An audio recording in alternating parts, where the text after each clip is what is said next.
మేము ఇంట్లో మొత్తం అక్లెరికే వాడినాం. ఇవి అక్లెరిక్ ఇట్లా షైనింగ్ వచ్చేటి. దీనివల్ల అడ్వాంటేజ్ ఏంటంటే చేతి మరకలు కావు, ఆయిల్ మరకలు కావు, అండ్ కొన్ని ఏళ్ళైనా సరే ఇట్లా గ్లాసీ ఫినిషింగ్ ఉండడం వల్ల కొత్తగా కనిపిస్తాయి మన కబోర్డ్లు, and royal look, rich look వస్తుంది.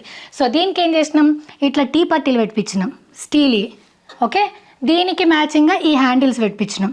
సో ఈ బొమ్మ ఎట్లుంది, ఇది ఎట్లా డిజైన్ చేయించినాం అనేది, అసలు ఇల్లుకి ఎంత ఖర్చు అయింది, ఎట్లా చూసి చేయించుకున్నాం అనేది ఒక వీడియో చేస్తే అప్పుడు మీకు క్లియర్గా అర్థమవుతుంది. సో హ్యాండిల్ ఒకటి అటు ఒకటి ఇటు, సో గ్రే అండ్ వైట్ కాంబినేషన్లో పోయినాం. అండ్ వైట్ కలర్లో ఇంకోటి చెప్పాల్సింది ఏంటంటే, వైట్ మనం నార్మల్ది వాడితే అది ఎల్లో అయిపోతుంది.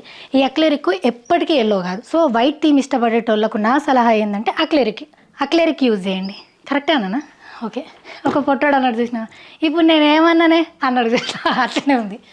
సో ఇక ఇవన్నీ నా సింగిల్ ఫ్రాక్స్, ఇవన్నీ నా ట్యూనిక్స్, ఇవన్నీ నా జీన్స్, ఇవన్నీ నా చుడిదార్.